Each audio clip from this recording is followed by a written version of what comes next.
It's a striker merry-go-round, right? You don't know who's going to end up where. There's so many moving pieces. Yeah, they've had a bit of a nightmare transfer window, Newcastle, haven't they? First season, 14 league goals. You can't tell me that everyone in Chelsea squad just have to be lovely blokes. Yeah, it comes with dealing with the Jims and the Joes, and that's personality. Oh, stop that. Stop that.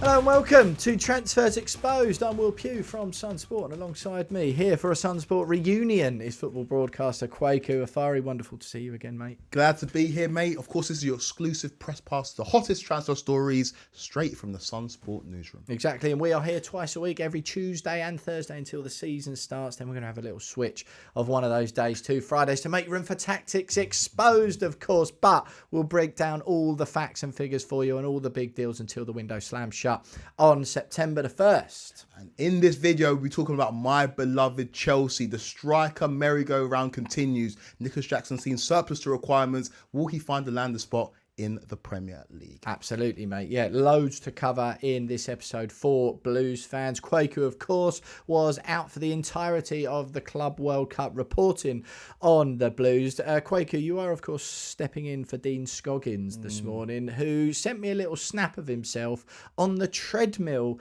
in Turkey watching Tuesday's episode of Transfers Exposed. Are you going to the gym on holiday? Do you know what?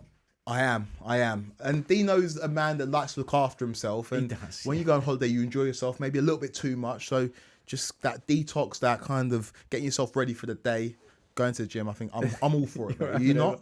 Well, I'm not having it at all. There you go, Dino. You've got a little bit of support. But we miss you dearly. Obviously, Kweku, an able deputy, but hurry back. Kweku, then Chelsea. Nicolas Jackson. Now, this is a man who has been sort of a bit of a transfer pinball, certainly as far as his situation this summer.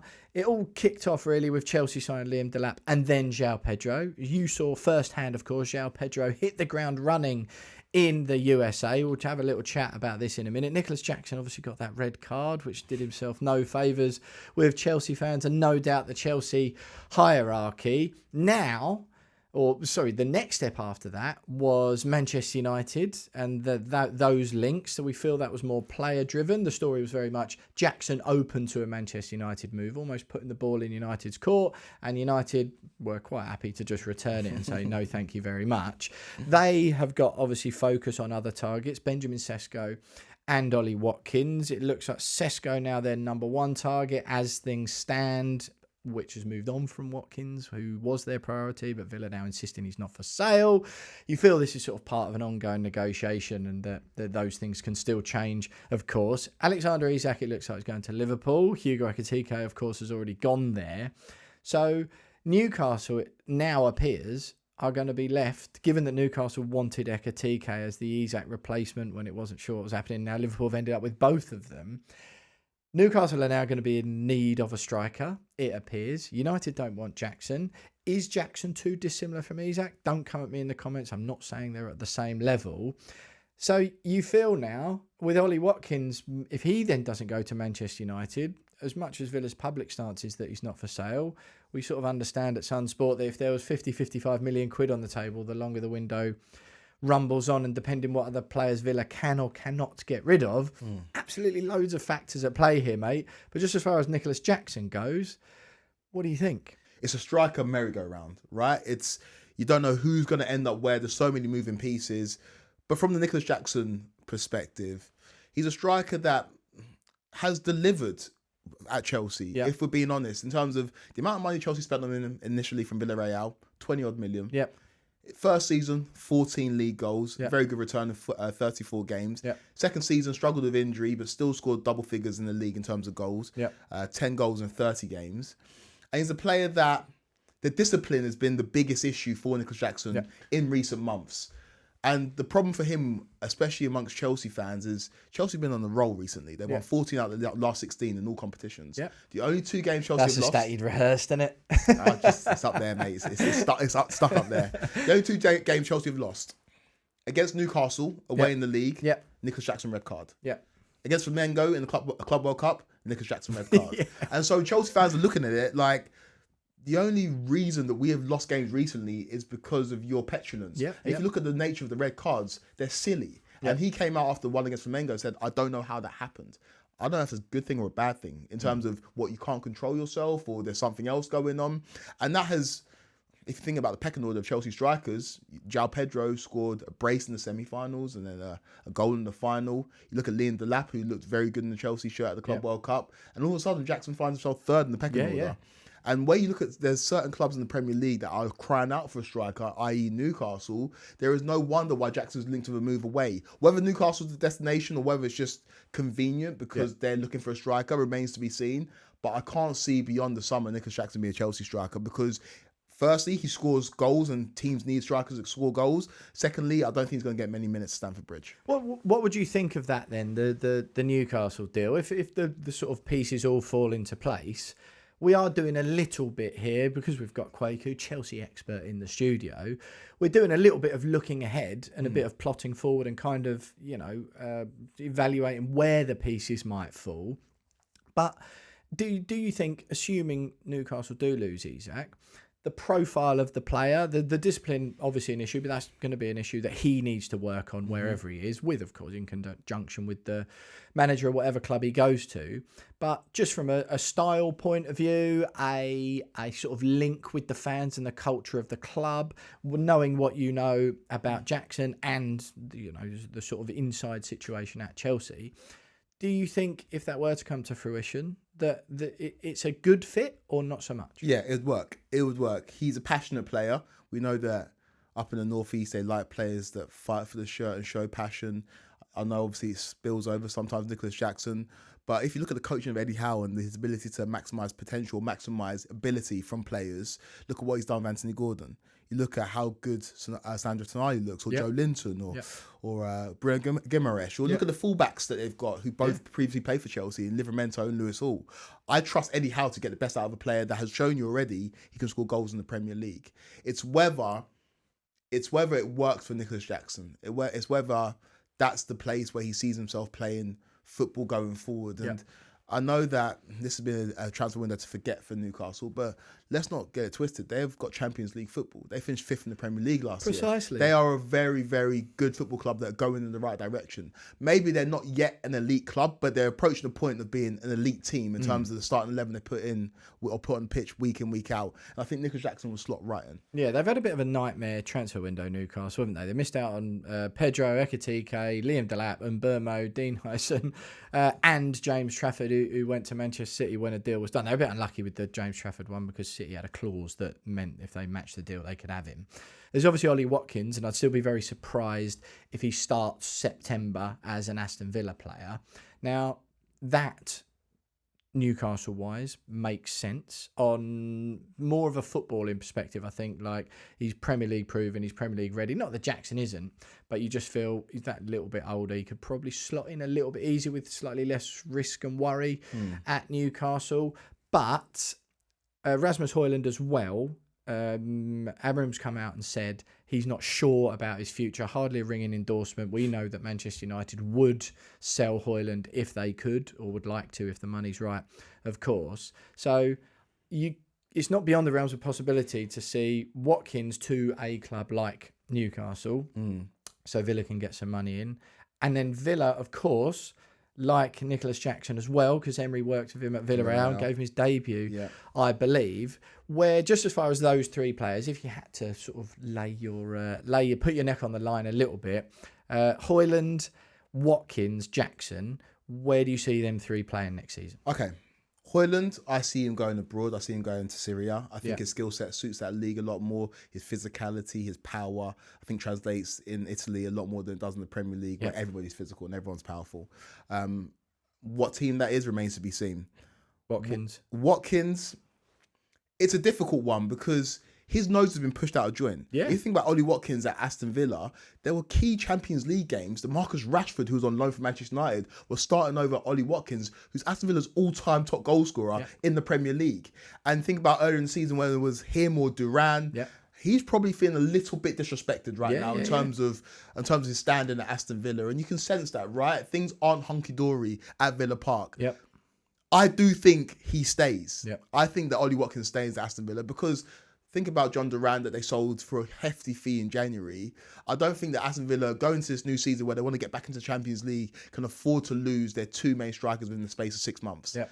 But I also see Nicolas Jackson joining Ollie Watkins at Aston Villa. Really? Because what Nicolas Jackson can do that people forget, he's versatile. He can play off the left. He's done that for Chelsea. Done that at Villarreal under Emery.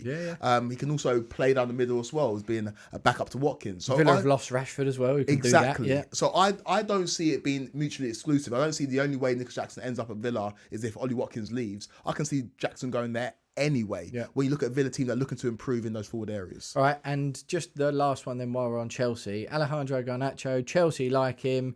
United quite sort of adamant that they want no less. I mean, this does keep like dropping and dropping how much United are adamant they won't accept a penny less than. We understand it to be around the 45 million pound mark now that they want for Garnacho, no less than 40. And I think just optically, if they sell Garnacho for a fee that begins with a 3, I don't think that's going to be a very good look. But the interest is there from Chelsea. I think they're at the stage now where they're blessed with forward players. What can you tell us, if anything, about the about your understanding of their sort of desires or otherwise for Garnacho? What do you think the money would need to be? Where do you think it would fit? Do you think it would be a good move? The desire is no secret. This one's not going away. But for Chelsea, they're looking at it as a potential market opportunity. If the fee is right, then they will pounce like they have done in previous transfers in this window. And if you're looking at Chelsea, if you're just looking at very, very from a basic point of view, they want 2 players in every position. Yeah. On the right-hand side, you're looking at Esteval Willian, who's coming in from Palmeiras, very exciting youngster. Unproven and raw, And you're looking at Pedro Neto. On the left-hand side, you're looking at Jamie Gittins that they've already brought in for Borussia Dortmund. And the other player would be Alejandro Garnacho. Right. In the 10 position, obviously, it's Cole Palmer and Xavi Simons. They get that over the line. They've got Selwyn Kunku as well. Yeah. So if you're looking at Chelsea's left-hand side, which Maresca, who always plays his cards close to his chest, came out in his press conferences at the Club World Cup saying that we need wingers. Yeah. Obviously, the situation with Mudryk is up in the air. Yep. Jadon Sancho is no longer a Chelsea player. And so with those outgoings or with the uncertainty around certain players in those positions, Chelsea needs to strengthen. And Garnacho is a player that Chelsea have been interested in for a little while. And so this is not one that I expect Chelsea to put their foot on the pedal and accelerate straight away. But as the window progresses, as Manchester United starts to become more desperate, I think you'll see that fee come down to a point where Chelsea look at it as an opportunity that they can't pass up. He's still a very talented player. I know that there are certain question marks about his off-the-field antics and his dynamic in the dressing room with other Chelsea players. If you look at Chelsea right now, they've got such a good thing going on. But I think that's almost been taken, not even out of context, but it's been exaggerated. I know that his brother... Which part? Garnacho's bit or the Chelsea dressing room harmony? Bit. The harmony in Chelsea dressing room is there for everybody to see. And you've seen that firsthand, right? Seen it firsthand over the summer at the Club World Cup. We've seen this is a young team going in the right direction. The oldest player in that team is 27 years old. They are all heading in the right direction, picked up a couple of pieces of silverware in the Conference League and the Club World Cup. But in terms of Garnacho... Conference League, one of Europe's most storied competitions, of course. Well, of course, your club know everything about that. Exactly, we're following your footsteps. And so you look at a Garnacho, whose brother, after the Europa League final, which Manchester United lost and he didn't start, came out and put some stuff out on social media. Garnacho likes things that he's not supposed to like on X or whatever. The picture with the Rashford shirt, of course. Picture of the Rashford shirt, Aston Villa shirt. They are not things that you need if you're going in a certain direction. It's a bit childish and silly, aren't they? It is childish and silly, but he's a young player still. And I think those things can be stamped out. And then when you join a dressing room where everybody is looking at the end goal being winning the Premier League, winning the Champions League, you will soon fall in line. Especially at a team like Chelsea where there is so much strength and depth. If you're not behaving yourself off the pitch and you're not performing on the pitch, you'll be on the bench or you'll be off. And so I think Chelsea will explore the Garnacho option, but I don't think it's something they're going to push for straight away. They're going to wait till the price comes down to something they see as reasonable. Just one very last one on this then, Kweku. On Enzo Maresca, you'll have spent a lot more time with him over the summer. He got quite a lot of grief, not perhaps directly, but maybe the club and Chelsea fans were a little bit like, what, are you joking? A bit uninspiring, we're getting a Leicester manager in, what the hell?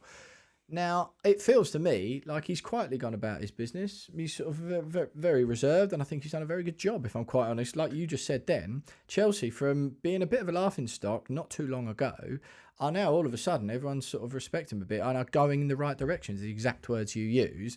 Just as far as Garnacho goes there in that situation, Maresca seems to be quietly going about sorting out what was quite a difficult situation that proved too much for Graham Potter, albeit he came into it at a more difficult stage or phase, I would argue.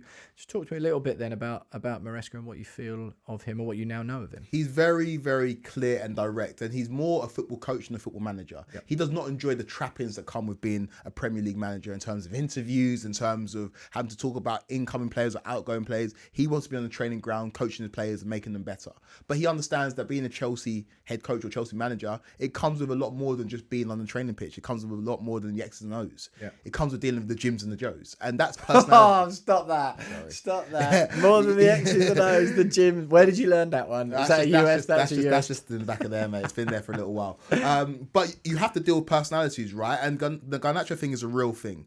He's not necessarily the easiest to get on with, but Maresca knows that if he wants to build a side that are going to win the biggest trophies, you're going to have to deal with egos somewhere along the line. Well, he must be doing that now. You can't tell me that everyone in Chelsea's squad just happens to be lovely blokes. Yeah.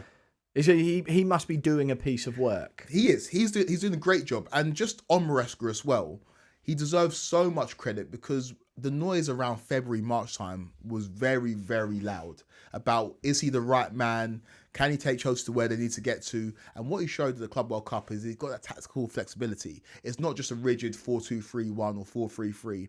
Sometimes Chelsea will build up with a 3 at the back. Sometimes it'll be a 2 at the back. Sometimes it was very, very flexible and fluid, and sometimes it was asymmetric. And I think he deserves a lot of credit in terms of his coaching. And now he needs to show where there is expectation on Chelsea, where I don't think next season 4th will be good enough for Chelsea fans. You need to show yourself to be a top manager. And that's what the likes of a Pep or a Klopp did. We all know they're great tacticians, great coaches, but go and be a manager. Go and get the fans on side in your press conferences. Go and say the right things. Go and mould this group of players and get them to win the biggest trophies. And that's the next step for him as a manager. I think he's got the capability to do that, but he's operating in the very, very competitive Premier League. Well, look, as Kweku said, then Enzo Maresca, master tactician at Chelsea. And if you want to learn a little bit more about exactly what it is he was doing at the Blues last season, head to the Sunsport YouTube channel, go to the Tactics Exposed playlist and check out a few of the Chelsea videos in there.